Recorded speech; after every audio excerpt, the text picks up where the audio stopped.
준비 시작 3분.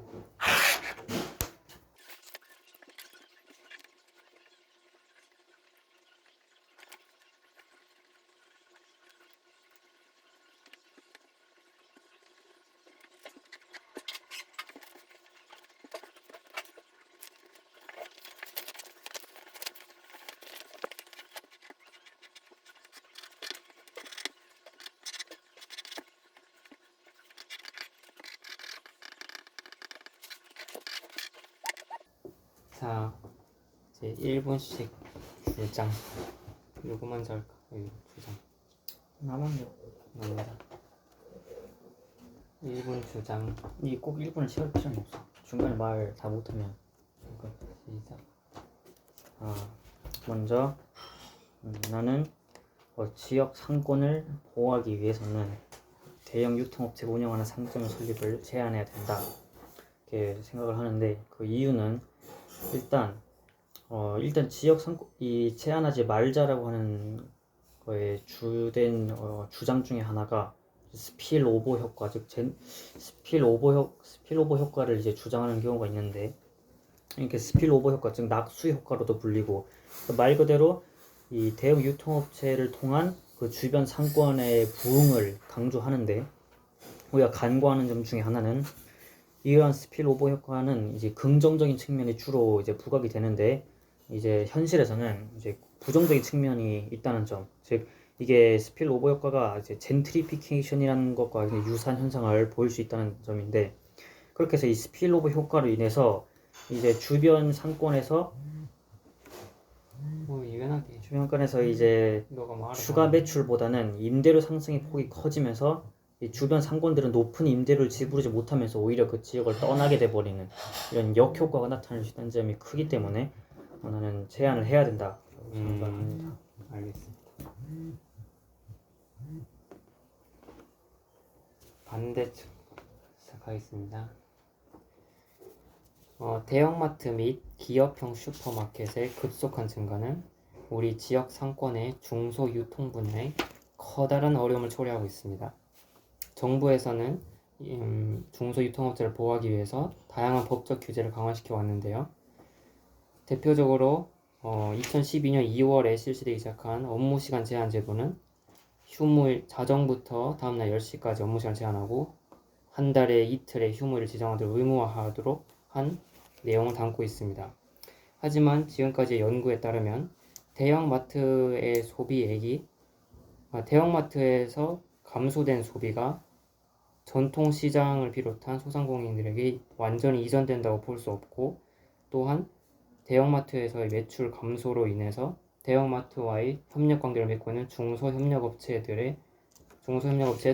또는 농어민들의 손해로 이어지고 있다는 응답이 많은 것으로 나타났습니다. 이상입니다. 3분 정리 시작하겠습니다.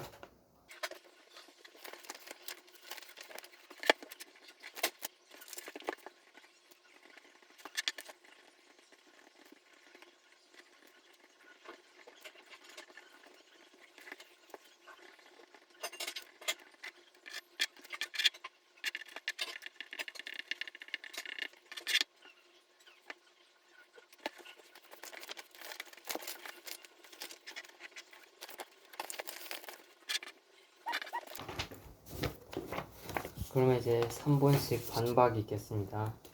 예. 누구 먼저 반박하시겠습니까? 해요 먼저 하겠습니다. 오케이, 시작. 일단 첫 번째로 질문드리고 싶은 것은 네. 업무 시간 제한이 네. 효과가 무용하다. 네. 이거를 말씀하셨는데 네. 사실 반대측 입장에서는 설립을 제한하지 말고 오히려 세워야 한다는 주장이어야 되는데, 이 지금 세워야 한다는 주장과 지금 이 현행되고 있는 업무시간 제한에 이 규제가 효과 없다는 건 도대체 무슨 관계가 있습니까? 왜냐하면 제가 말씀드린 부분은 이 무용하다는 입장을 오히려 찬성 측에서 지금 현행되고 있는 규제가 무용하기 때문에 새로운 규제가 필요하다 이렇게 말씀드릴 수 있는 부분인데, 왜 이 관계가 무엇입니까? 지금 말씀한 주장과 이제 주장의 관계가 무엇입니까? 혹시 오늘 토론 주제를 한 번 더 말씀해 주실 수 있으신가요? 지역 상권을 보호하기 위하여 예. 대형 유통업체가 운영하는 상점의 설립을 제한할 것이다. 즉 반대는 제한하지 말아야 한다. 예. 그 세워야 한다. 막지 못한다는 의미인데 그걸 세우는 것과 무용하다는 게 지금 현행되고 있는 게 어떤 관계인지. 일단 답변을 드리면 정부에서 처음에 잠시만요. 네, 정부에서 처음에 법적 규제를 실시했던 게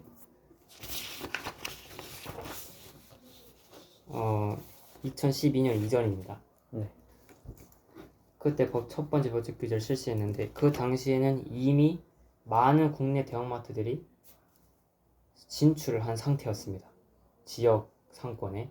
그래서 이 법적 규제가 쓸모 없어지게 된 것이죠. 네. 그 말은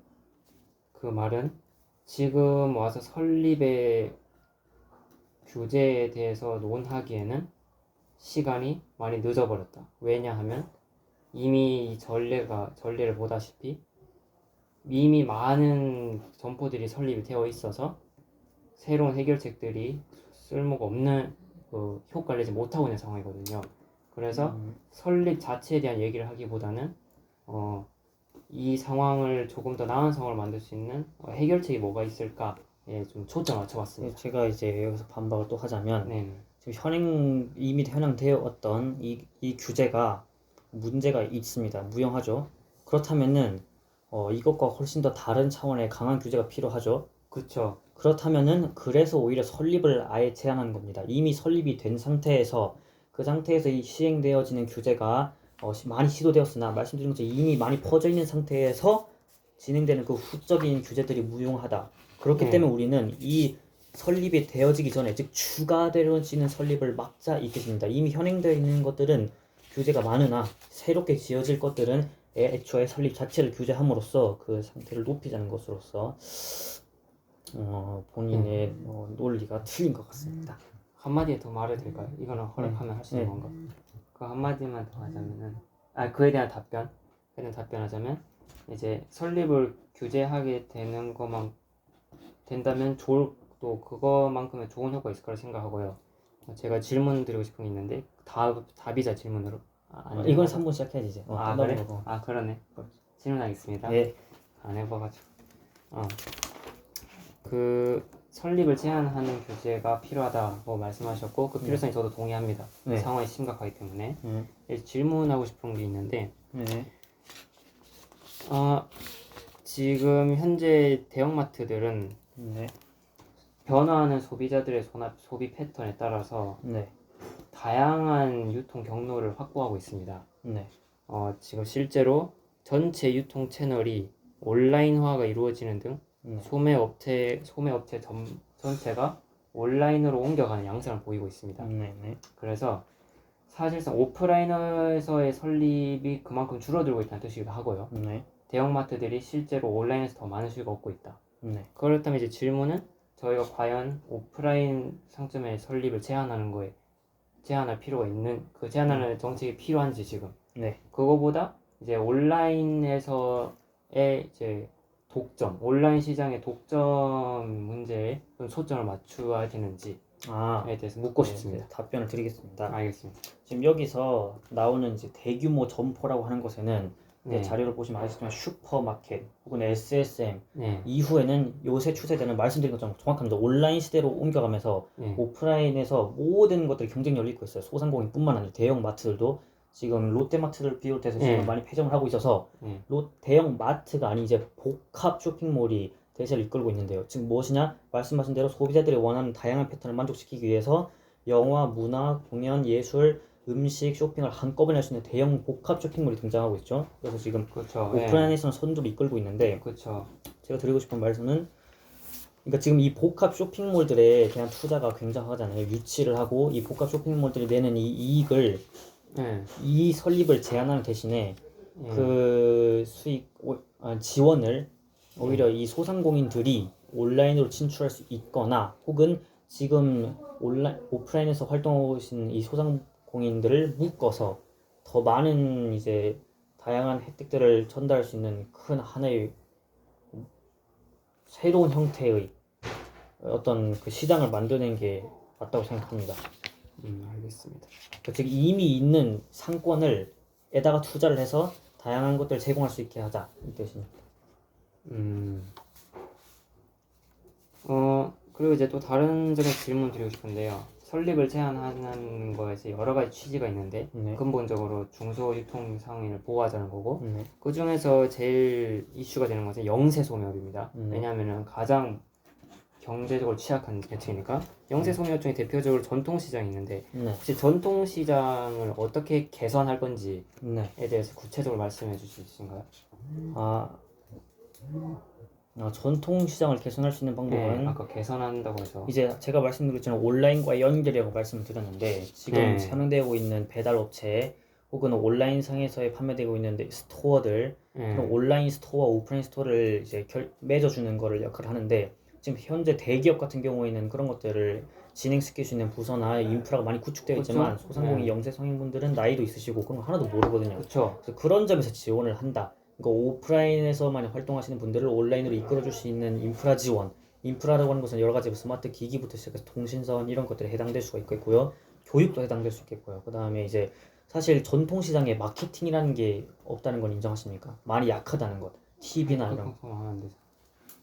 그래서 그러니까 그러니까 이런 식으로 말. 그렇게. 그러니까 질문한 게 아니라 그러니까 넘어가는 식이니까. 그래서 그렇지 마케팅 없죠. 마케팅이 부족하다고 생각을 합니다. 그쵸. 그렇기 때문에 그런 마케팅 지원, 시 차원에서나 지역 차원에서의 마케팅 지원이 필요하다 이렇게 알겠습니다. 생각을 합니다.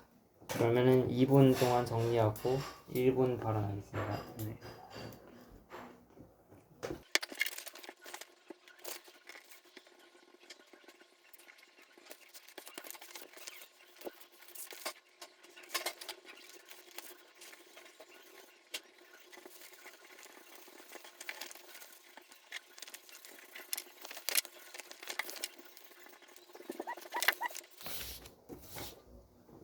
자, 그러면 1분 발언 먼저 하시죠. 제가 먼저 하겠습니다.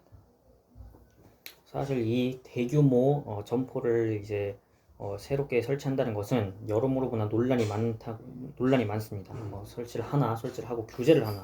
그 규제를 한다 하더라도 그 규제들은 무용되고 이렇게 반복되는 논란들 속에서 계속 이러한 문제를 이끌어가기보다는 이제 대형 오프라인점을 이제 딱 제한하고 이제 추가 설립보다는 이미 설립되어 있는 중세 혹은 영세 상인들을 발전시켜서 온라인으로 나아갈 수 있게 하는 점, 이러한 발전들이 온오프라인 및 이런 상인들의 균형을 맞추는 이런 균형을 도모하는 길이라고 생각합니다. 네, 이상 마치겠습니다. 외환 위기 이후로 경제 변동성의 증가, 고용 불안정 증가, 내수 불안정 증가 등으로 인해서 내수의 시장에 의존하던 자영업자들은 모두 이제 힘든 상황을 겪고 있습니다. 거기다가 소비자들 소비 패턴이 빠르게 변화하고 이제 대형 슈퍼마켓, 그 다음에 온라인 상점의 독점, 대기업들의 이런 것들이 이제 이중고를 겪고 있죠. 그걸 겪고 있는데 이럴 때 이렇게 다양한 문제들이 맞물린 문제일수록 저는 이제 대형마트의 설립을 규제하는 정책보다는 이제 소상공인들의 경영을 지원한다든지 이제 협동조합을 설립해서 협업할 수 있게 한다든지 그다음에 사회적 기업인 소셜 프랜차이즈 같은 걸 만들어서 실제로 이제 실적을 증가시킬 수 있게끔 자립을 도와주는 다양한 정책들이 이제 그쪽으로 초점이 옮겨가야 된다고 보고요. 그리고 실제로 이제 설립을 제한한다고 해도 기존 연구에 따르면 그 소비가 완전히 이전하지 않고 해서 초점 옮겨가야 된다고 생각합니다. 이상 토론 이상 마치겠습니다. 토론 끝.